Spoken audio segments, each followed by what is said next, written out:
안녕하세요. 고병기 기자입니다. 네, 오늘은 삼성증권의 이경자 연구위원님을 모셨습니다. 안녕하세요. 네, 안녕하세요. 네, 연구원님 오늘 저희가 이야기 나눌 주제가 ESG인데요. 실제 부동산 투자에도 최근에 ESG 이야기가 상당히 많이 이렇게 언급이 되고 있어요. 실제 연구원님도 보고서를 쓰셨고요. 그래서 제가 사실 그 보고서 언제 나왔죠?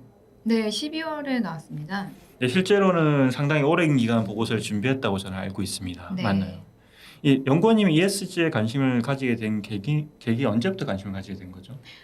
대부분 이제 시장에서 ESG 관심은 아마 작년 하반기, 그러니까 연말에 더 극대화됐다라고 생각이 되고요. 2020년 말. 그렇죠. 그 네. 이유는 이제 그 전부터 기후 변화 이게 네. 화두가 되기는 했었는데 코로나 때문에 훨씬 더 그 심각성을 인지를 한 것으로 생각이 되고요. 네. 그리고 2020년에 뭐 블랙락 같은 경우가 훨씬 더 강하게 이제 자신들의 운용 방침에서 네. ESG에 반하는 그런 투자 자산들은 전적으로 배제한다. 이거를 너무나 명확하게 천명을 하기 시작을 했습니다. 네. 이제 그러면서 대부분의 연기금 그리고 큰 펀드들이 주도적으로 이 자산에 대해서 ESG를 좀 전략적으로 자신들의 투자 전략에 반영하려는 움직임이 거세졌습니다. 블랙록이라고 하면 뭐 사실은 이제 부동산뿐만 아니라 주식 네. 채권 해서 전체 합해서 상당히 운용 규모가 큰 회사고 네. 그리고 한국에도 실은 이제 부동산 대체 투자 학교를 보더라도 최근에 ESR 캔들스퀘어 리츠 한 5% 이상 이렇게 투자를 하면 또 많이 이렇게 주목을 받았던 그런 운용사죠. 세계적인 운용사죠. 네, 뭐 ETF를 음. 중심으로 하고 있고요. 네. 그래서 블랙락을 무시할 수가 없는 것이 전 세계 투자 흐름은 이제 개별 주식보다는 어쨌든 ETF 같이 좀 바스켓으로 담아서 네. 이제 인덱스 투자하는 것이 늘어날 수밖에 없는 상황인데 그 ETF 시장에서 가장 큰 점유율을 차지를 하고 있습니다. 그렇기 때문에 이 블랙락이 뭐 어떠한 투자 원칙을 천명한다 이러면은 모든 시장이 주목을 할 수밖에 없는 것이고요. 트렌드를 선도하기도 합니다. 그런 블랙록이 ESG라는 걸 되게 중요한 하도로 꺼냈다는 거는 상당히 시장에 앞으로 파급력이 크다고 볼 수 있겠네요. 네, 그렇죠. 그리고 나서 연이어서 꼭 주식 채권뿐만이 아니고 이제 부동산이나 인프라 측면에서도 이런 ESG를 접목하려는 움직임이 좀 거세졌습니다. 예를 들면 브룩필드라든지 네. 블랙스톤 이런 데에서도 이제 이런 ESG 전략을 적극적으로 이제 표명을 하고 반영을 하고 있는 상황입니다. 네, 실제로 저도 이제 블랙스톤은 되게 작년에 흥미롭게 본 게 이제 월스트리트 저널에 이제 기사를 한번 봤는데 네. 이 블랙스톤의 이제 존 그레이시죠 CEO 그 인터뷰를 했더라고요. 그런데 그러면서 이제 향후는 이제 투자한 자산을 어떤 뭐 그 탄소 배출 자체를 일정 목표치 기준을 정해가지고 숫자로 정해가지고 그걸 낮추겠다 이런 얘기를 했더라고요. 네. 그런 했던 말이 자기들은 숫자를 정해야 그런 목표치를 좀 더 이제 구체적인 숫자에서 더 잘 달성할 수 있기 때문에 그 상당히 중요한 의미를 이렇게 부여를 했더라고요. 네, 그렇죠. 그런 이제 숫자 계량화를 해서 탄소 배출량을 얼마를 줄이겠다 이렇게 공식적으로 어나운스를 하는 것은 상당히 어렵지만 의미 있는 일이라고 보고 있고요. 예, 그런 숫자를 제시해서 탄소 배출량에 대한 경감 목표를 제시한 거는 운용사 중에서는 그러니까 부동산 운용사 중에서는 처음이었습니다. 그리고 뭐 이제 기술적으로도 이제 많이 그런 전략을 이제 시도를 하고 있는 상황입니다. 근데 이게 ESG라는 게 사실은 이제 E가 이제 environment고 이제 S가 social 그리고 G가 governance인데 이 환경뿐만 아니라 여러 가지 ESG가 여러 가지 관점에서 이게 좀 고려를 해야 되는 기준인 거잖아요. 네네. 근데 아직은 사실은 환경에 좀 초점을 맞춰가지고 많이 이야기가 나오고 있는 것 같네요. 네. 저희들의 생각으로는 사실 국내에 좀 특수한 그런 상황이 많이 반영이 됐다라고 보고 있습니다. 그러니까 일반 기업 같은 경우는 ESG 중에서는 여태까지 이제 우리나라 주식에서도 네. 좀 G, 그러니까 거버넌스 위주로 많이 접근을 하셨고요. 네. 이제 경영권이라든지 그리고 그렇죠. 투명한 지배 구조. 이제 그렇지만 부동산 같은 경우는 ESG에서 S나 G를 좀 포커스하기가 사실은 어렵습니다. 그 이유는 한국 그리고 아시아 같은 경우는 리츠 업계, 그러니까 대부분이 부동산 투자가 리츠를 중심으로 이루어진다면은 이제 위탁 관리 리츠 구조라는 것으로 이루어지다 보니까 그 리츠가 일반 회사라고 보기는 어렵잖아요. 그렇죠. 반면 미국 같은 경우는 회사법에 의해서 리츠가 종속을 받고 네. 또 자기 관리 리츠로서 일반 기업하고 동일하게 취급을 받습니다. 네. 그러다 보니 그런 개개별의 자기 관리 리츠들이 뭐 E뿐만이 아니고 S나 G 그러니까 리츠에 그 근무하는 회사들, 네. 그 임직원들도 네. 이제 얼마나 그런 사회적 기여를 하고 있느냐, 그리고 그렇죠. 거버넌스가 얼마나 좋으냐, 이거를 거의 비슷한 비중으로 사실 가중 평균을 해서 평가를 하고는 있습니다. 근데 저희들이 볼 때는 이제 국내, 특히나 아시아 리츠 같은 경우는 아무래도 1차적으로 부동산에 있어서는 E에 초점을 맞춘 그런 ESG 평가가 이루어질 것으로 예상을 하고 있습니다. 네, 말씀하신 대로 실은 이제 미국 쪽에 보면 이 그 글로벌 운용사들이 작년에 한창 많이 발표했던 게 이제 그 어떤 조직 구조 자체에서 보면 인력도 보면 이제 여성이라든지 흑인이라 이런 인종 다양성을 추구한다 이런 식의 노력을 많이 하더라고요, 맞죠? 네, 그렇죠. 뭐 예를 들면 임직원들에게 어떤 혜택을 제공을 하느냐, 그렇죠. 네, 복지적인 측면에서 그리고 이제 얼마나 뭐 평등하게 가고 있는지 아니면 지역 사회에 기여를 하는지 이제 거기에 꼽힌 상당수의 리츠들이 다 대형 미국 리츠들입니다.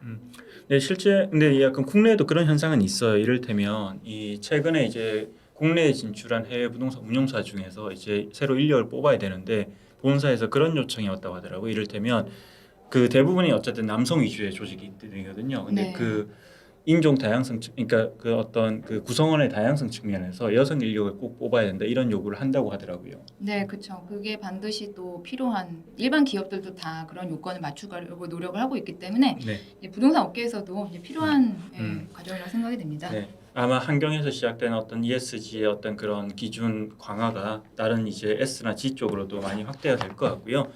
그 아까 전에 블랙스톤이라든지 그 블랙락의 사례를 잠깐 말씀하셨어요. 근데 실제로 그럼 해외에서도 이런 이제 ESG란 어떤 기준을 마련한 거는 작년 말부터 본격화됐다고 이렇게 보면 되는 건가요? 그렇지는 않습니다. 사실 유럽이 뭐 ESG 중에서 특히 E에 초점을 둔 그런 전략을 가장 빠르게 전략에 반영을 하고 있는 상황이고요. 네. 그래서 대다수는 2015년부터 좀 의미 있는 그런 행보를 보여왔습니다.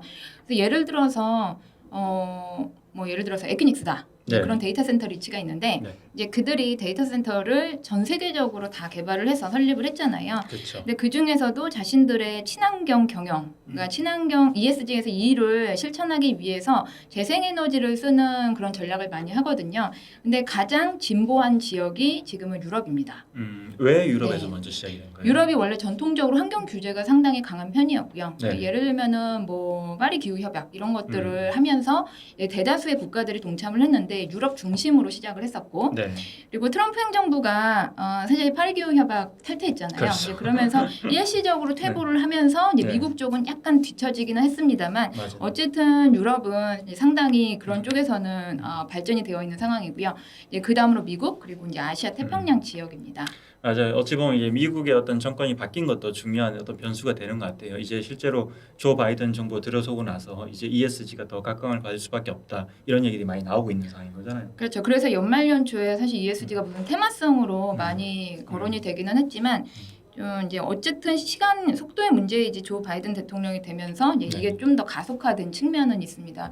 그래서 이제 디지털 리얼티라고 하는 두 번째로 큰 뭐 데이터 센터 리츠 같은 경우는 최근에 이제 연휴 사이에 그 컨퍼런스 콜을 했는데 실적 발표를 하면서 네. 이제 자신들이 파리 지역, 프랑스 지역에 있는 데이터 센터는 100% 그 재생에너지 이걸 달성을 했다. 그래서 자신들이 원하는 목표로 했던 그런 탄소 배출량 이거에 가장 빠르게 도달을 했다라고 얘기를 하기도 했습니다. 해외 사례를 아무래도 많이 보시겠네요, 지금은. 그렇죠. 네, 아무래도 이제 선진화된 사례이기도 하고요. 이제 국내 같은 경우는 이제 뭐 아시아 지역이 대부분이지만 좀 뒤따라가고 있는 그런 상황입니다. 저도 작년에 이제 외신을 많이 보면서 이제 싱가포르의 캐피탈랜드라든지 일본의 부동산 회사들 미쓰이 부동산이나 미쓰비시 지쇼 이런 데서 사실은 탄소 배출을 이제 줄인다든지 이런 그 명시적인 선언을 하는 경우 되게 많이 봤거든요. 네. 그러니까 혹시 연구원이 보신 것들 중에서 좀 눈에 띄는 사례, 좀 특별히 이제 좀 관심이 가는 그런 사례가 있었나요?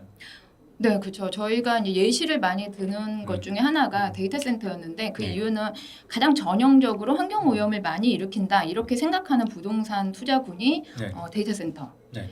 그 이유는 전력을 제일 많이 먹거든요. 그렇죠. 예, 전력 소비량이 제일 최대치고 그리고 이 데이터 센터 때문에 전 세계적으로 전력 소비량이 2040년에는 현재 2배 정도 늘어난다. 이게 가장 안 좋은 시나리오입니다. 그렇죠. 근데 그렇게 전력량을 충당을 하려면 얼마나 많은 에너지를 소모를 해야 하며 이런 것들을 이제 기존에 있는 화석 연료로 한다면 더 큰 재앙이 불어닥치는 것이죠.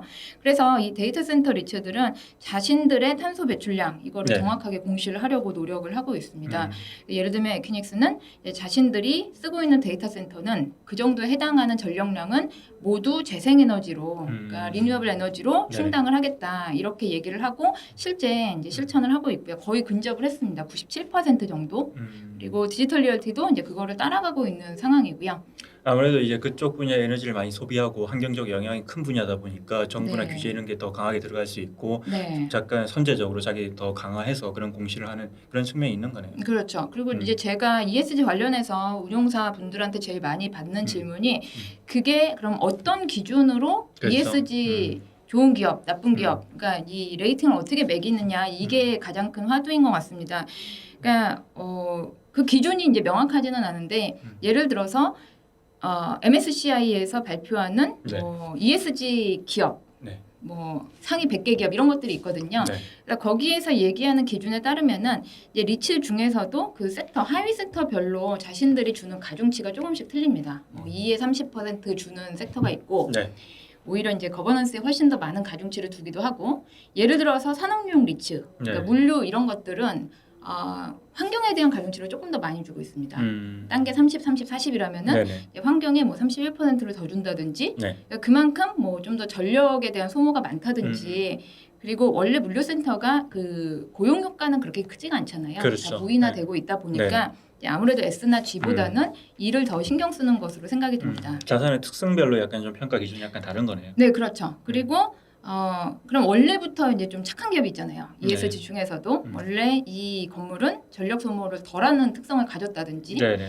이제 그런 것들이 단지 전력 소모나 아니면 탄소 배출을 덜하는 그런 리츠군 혹은 그런 부동산이 그냥 좋은 ESG냐 이게 아니고 이제 두 가지 지표로 나눠서 보는데 하나는 익스포저이고요. 네네. 그러니까 이게 자기네들이 우리는 거의 배출 안 한다. 원래가 그런 생태계다. 네네. 이러면 이 익스포저는 낮은 거죠. 아 그렇죠. 네. 근데 그것만 한다면은 데이터 센터 리츠나 물류 리츠 이런 데가 ESG에서 좋은 등급을 받기는 어렵잖아요. 그렇죠. 그래서 이제 두 번째 조건이 매니지먼트인데 이게 훨씬 더 중요한 가치가 될 것으로 예상을 합니다.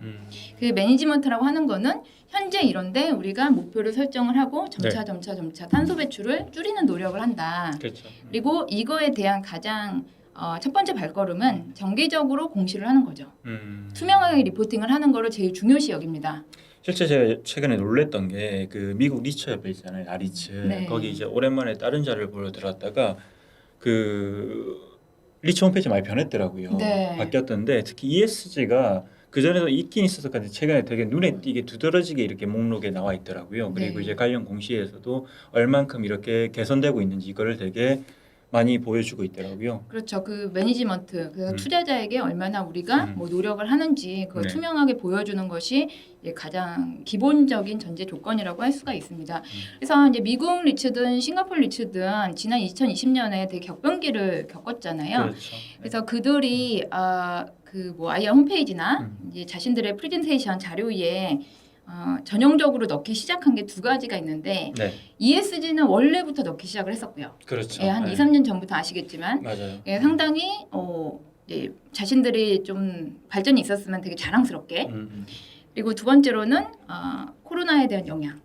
아, 예, 그거는 작년부터 사실 추가된 가장 전형적으로 공시를 하는 그런 데이터였습니다. 코로나에 대한 영향은 이게 약간 별개이긴 한데 어떤 식으로 공시를 해요? 그러니까 뭐 자신들의 그 지역별로 익스포저, 우리의 빌딩은 여기에 분포가 되어 있는데 예를 들면 이제 싱가포르는 해외 비중이 많잖아요. 그렇죠. 그래서 싱가포르 지역에서는 뭐 네. 이 영향이 이랬다 저랬다. 그렇지만 그렇지만 호주는 이랬고 뭐 런던은 이랬고 그러니까 뭐 안심을 해라라든지 아니면 이쪽 지역에 대해서 이제 워칭을 계속해라 네네. 이렇게 정보를 공개하는 것이 가장 중요하다. 이게 이제 우리나라의 리츠들도 사실 당연히 해야 되는 그런 그렇죠. 절차라고 생각이 듭니다. 그냥 괜찮다라고 얘기를 하기보다는 그렇죠. 혹은 물어보면 답변을 하기보다는 먼저 정보를 제공을 하고 투명하게 뭐 타격이 있을지언정 이제 그렇게 하는 것이 결국은 이제 주주가치 제고라고 생각을 합니다.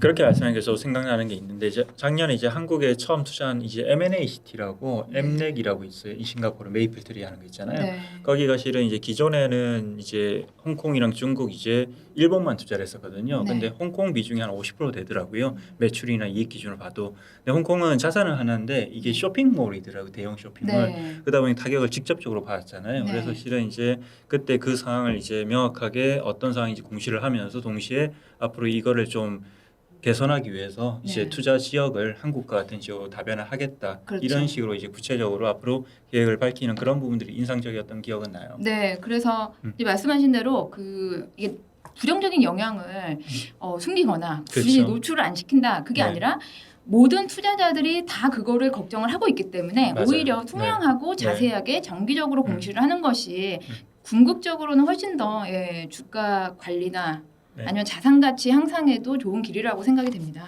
네, 약간 좀 뭐 다른 이야기이긴 한데 어찌 보면 이제 부동산 ESG라는 게 어찌 보면 책임 투자 뭐 어떤 이제 그렇죠. 그런 의미를 네. 갖고 있다 보면 그런 이제 ESG도 공시를 앞으로 더 잘 해야 되고 큰 맥락에서 보면 이제 이어지는 이야기인 것 같습니다. 그렇죠. 사실은 이제 최근에 근데 약간 좀 보니까 해외도 이 관점에서 얘기가 되게 많이 나오는 것 같아요. 네. 근데 제가 하나 의문은 뭐냐면 아까 전에 이제 그 평가하는 기준이 있다고 했는데 그 개별적으로 E나 SG 할 때 이 환경 평가를 할 때 네. 어떤 평가 기관 같은 게 있을 것 같은데 어떤 기관들이 있어요?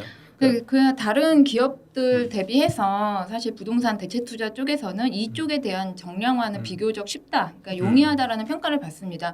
왜냐하면 기업들이 ESG를 평가를 할 때 이 공시는 상당히 까다롭습니다. 네. 그러니까 너무나 다양한 부문에서 탄소를 배출을 하고 그리고 네. 여기에서 또 어느 정도 또 탄소를 절감하기 위해서 노력을 하는지 그거 산발적으로 흩어져 있고 네. 또 일정한 그 스탠다드를 제시하기가 좀 어렵거든요.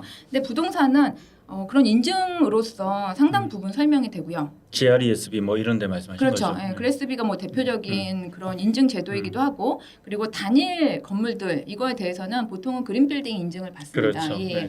그러니까 한국에서도 최근 신축 건물은 대부분 리드 받잖아요. 그리고 싱가포르 같은 경우는 이제부터는 모든 신축 건물은 무조건 리드를 받아야 돼요.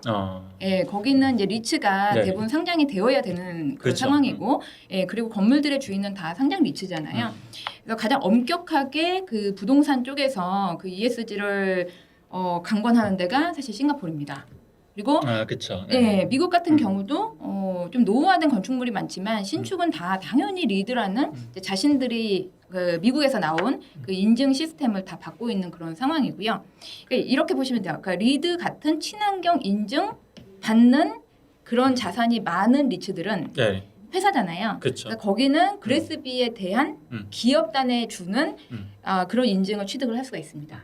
근데 이제 말씀하신 그레스비라든지 리드 같은 것도 어찌 보면 이런 지역도 나와요. 이게 어찌 보면 오래된 약간 그 평가 방법이잖아요. 네. 그리고 이제 리츠나 기업들이 그거를 높은 점수를 받는 방법을 네. 약간 일종의 공식처럼 네. 깨닫고 있다는 지적이 있어가지고 네. 실제로 그게 얼마나 이제 실용적으로 그 의미가 있냐 이런 지적도 나오긴 하더라고요. 네, 그렇죠. 근데 리드나 아니면 그레스비를 받을 때에는 이제 상당한 관리가 필요하고 네네. 어쨌든 그 인증이잖아요. 그쵸. 사티파이 네. 된 거니까 네. 그렇지 않은 건물보다는 훨씬 더 사실 공식적으로 개런티는 해주는 것이고요. 그리고 그걸 받고 나서도 주기적으로 관리를 해야 됩니다. 예, 그런 비용들도 만만치가 않기 때문에 대부분의 대체투자 운용사에서도 사실 힘들어한다라고 생각은 되지만 결국 이게 추세가 되어가고 있는 과정이기 때문에 네. 초창기부터 정립을 해놓는 것이 궁극적으로는 그런 관련 비용을 줄이는 길이라고 생각이 됩니다. 근데 실제로 이 ESG가 그러면 투자 수익률에는 어느 정도 영향을 미치고 있나요? 예, 한국은 그 역사가 짧기 때문에 사실 지금 검증을 하기는 상당히 어렵습니다. 근데 네. 저희는 두 가지 측면에서 네. 이게 결국 계량적으로 수익률에 뭐 이득이 될 것이다 이렇게 보고 있는데요. 첫 번째로는 2015년에 저희가 이제 논문을 찾았는데 옥스포드에서 네. 그레스비 점수 말씀드린 그런 인증 그것과 유럽의 부동산 펀드에 대한 성과를 네. 한번 비교 분석한 논문을 찾아봤습니다. 네. 그러니까 유럽은 그런 것들이 워낙 초창기부터 잘 되어 있었잖아요. 그래서 2011년에서 2015년까지 한 400여 개의 부동산 펀드의 성과를 놓고 평가를 해보면은 이제 그레스비 점수가 높을수록 ROE가 같이 우상향하는 그러니까 그레스비 점수가 여러 가지로 이렇게 구분이 되는데 1% 증가하면은 리츠의 ROE가 1% ROA가 그리고 ROE는 3%씩 증가를 했습니다. 그러니까 상당히 이제 코릴레이션 되게 높은 거죠. 네네. 근데 이게 두 가지 측면에서 볼 수 있다라고 말씀을 드린 거는 첫 번째로는 그 일하는 것이 처음에는 초기 투자 비용이 되게 많이 드는데 그렇죠. 궁극적으로는 그런 유틸리티 비용을 절감을 하는 거예요. 근데 아직은 한국은 이제 그 말씀에 초기 투자 비용에 대한 부담을 더 많이 얘기하는 분위기인 것 같아요. 아직까지는. 그렇죠. 예, 네. 예. 왜냐하면 아무도 안 했기 때문에 그렇죠. 그거를 감내할 것이냐 투자자들이 네. 그것도 좀 문제라고는 생각이 듭니다. 근데 한 3, 4년이 지나면은 예를 들어서 뭐 채광이라든지 조명이라든지 이런 걸 교체를 했다. 그랬더니 그렇죠. 3년이니까 다 투자 수익률이 복원이 됐고 그리고 좀 더 장기적으로 재생에너지 설비 시스템을 깔았다. 이제 그러면은 한 10년 이상이 걸려야 되지만 ESG 정성적인 평가에서 훨씬 더 높은 점수를 받게 되는 것이고요. 그리고 이런 것들이 궁극적으로는 유틸리티 비용 절감뿐만이 아니고 이런 빌딩을 선호하는 임차인들이 또 있습니다. 아 그렇죠. 특히나 그렇죠. 그러니까 네. 한국도 보면 외국계 기업들 같은 경우는 네. 사실 상당히 까다롭잖아요. 들어갈 그렇죠. 때. 근데 그 환경적인 부분도 되게 중요한 높은 점수를 주더라고요. 네, 그래서 임차인들이 반드시 고려하는 요건 중에 우리는 이런 것들이 있다. 이러면은 그들이 높은 비용을 지불하고라도 들어오거든요. 요즘 그런 얘기 많이 하거든요. 앞으로는 사실은 이제 사회적으로 지지를 받지 못하는 기업 지속 가능하기 어려울 거라는 얘기를 많이 하는데 그럼 사회적 지지라는 건 환경적인 부분도 포함되는 거잖아요. 그게 가장 이제 크죠. 예. 그렇죠. 그러면 이제 어떤 기업들이 뭐 우리가 흔히 아는 구글이나 아마존 이런 기업들도 어떤 환경적으로 이제 역할을 하고 있다는 평가를 받기 위해서는 그런 빌딩을 선호할 거고 네. 그렇다면 이제 그런 빌딩 그러니까 그런 시스템을 갖춘 기업들이 그러니까 빌딩들이 좀 더 우량한 그렇죠. 임차인들을 받을 가능성이 커지겠죠. 네, 그러니까 노후화된 건물에서 에너지를 너무 막 쓴다 맞아요. 이런 인식이 있으면은 네. 이 그런 뭐 아리백에 가입된 기업인데 해외 지사를 나갔는데 한 50년, 40년 됐는데 이 유틸리티 비용 너무 많이 들고 이 재생에너지라는 것이 자체가 없다 이러면은 거기에 저촉이 되거든요. 네네. 그래서 임차인의 퀄리티를 높일 수 있는 방식이 되고 궁극적으로는 그런 것들이 자산 가치 상승에 기여를 한다라고 보고 있습니다. 캡레이트 하락으로 이어지는 것이고요. 그렇죠. 그리고 사실은 이제 그런 초기 투자 비용도 이제 IT 기술이 발달하면서 좀 더 네. 효율적으로 많이 변하는 것 같아요. 네, 그렇죠. 지금 옛날 대비해서는 재생에너지에 대해서도 사실 보조금 없이도 경제성을 확보한 그런 사례가 많이 나타나기 시작을 했고요. 네. 그리고 또 이 대체 투자에서 두 번째로 중요한 거는 점점 더 뭐 글로벌 연기금들이 맞아요. 우리나라의 부동산 사잖아요. 근데 그렇죠. 그때에 아예 블라인드 펀드의 조건을 삽입하는 경우가 늘고 있다고 합니다. 예를 들면 뭐 친환경 인증이 아닌 건물은 사지 말라든지 그렇죠. 예, 그런 여러 가지 ESG에 대한 조건을 부여를 하다 보니까 그렇지 않은 건물들에 대해서 그렇지 않은 부동산에 대해서 훨씬 더 운신의 폭이 좁아지고 있습니다. 맞아요. 이게 어찌 보면 지금 이제 상장 리츠만 하더라도 앞으로 우리나라 리츠 상장하는 리츠들이 결국 이제 글로벌 투자자들도 기관들도 염두에 두고 이제 리츠를 만들어야 되잖아요. 그렇죠. 그런 기관들이 사실은 이제 선호하는 상품들이 아무래도 그런 어떤 ESG 관련 기준들을 네. 충족하는 데를 더 이제 투자하기 용이한 네. 그런 구조로 가기 때문에 그런 자금이 쏠리는 현상만 보더라도 자금이 이동하는 흐름만 보더라도 이 ESG는 절대로 간과할 수는 없는 그런 요소인 것 같아요. 네, 그래서 걱정이 돼요. 그러니까 네거티브 스크리닝이라고 하는 거를 네. 점점 더 기관들이 시작을 하거든요. 그렇죠. 네, 글로벌 네. 연기금들이나 막 큰 펀드에서 맞아요. 뭐 이러면 배제하고 네. 예를 들어서 이제 이 측면에서 저희가 말씀을 드렸잖아요. 뭔가 배출량 이런 것들에 대해서 이 인지가 없다. 맞아요. 이제 그런 부동산들이나 운용사들이 있을 거 아니에요. 그렇죠. 예, 그러면 네거티브 스크리닝을 하는 거예요. 혹은 또 이 부동산에서 임차인에 대한 것도 보는데 이게 S에 들어가요. 예를 들면은 이 임차인이 막 도박, 그렇죠. 마약 이런 거랑 연루가 돼 있다. 얘 임차인의 퀄리티도 보고 그러니까 그러한 기준에 대한 뭐 그런 스탠다드를 빨리 정립을 해야 될 것 같습니다. 이게 사실 국민연금이 한동안 이 뭐 친일 기업 그리고 어떤 그 전범 기업에 대한 투자로 시끄러웠잖아요. 네. 그래서 지금도 제가 알기로는 부동산 부문에도 그 영향이 있거든요. 이를테면 이제 일본의 회사들이 투자한 운용사가 있었거든요. 글로벌 운용사. 그렇죠. 여기는 이제 국민연금이 투자하기 쉽지 않은 구조라고 저는 알고 있거든요. 네. 그러니까 명시적으로 그런 걸 두지는 않았지만 투자를 했을 때 이제 발생할 수 있는 각종 논란을 피하기 위해서 안 하고 있거든요. 네, 그렇죠. 사실은 이제 앞으로 그러면 이제 부동산도 이 엮으면 그런 게 되게 많이 엮일 수 있는 거잖아요. 사실은 그렇죠. 네. 또 이게 또 정치적 이슈로 비화될 수 있기 때문에 네. 그 운용사 입장에서는 그런 부분 상당히 신경을 써야 될 것 같아요. 네, 그러니까 인지를 하고 있는 게 되게 중요한 거고 그래서 그 기준을 합리적으로 세우고 거기에 대한 설명만 잘한다면은 그렇죠. 투자에 있어서는 큰 문제는 없다라고 생각이 됩니다.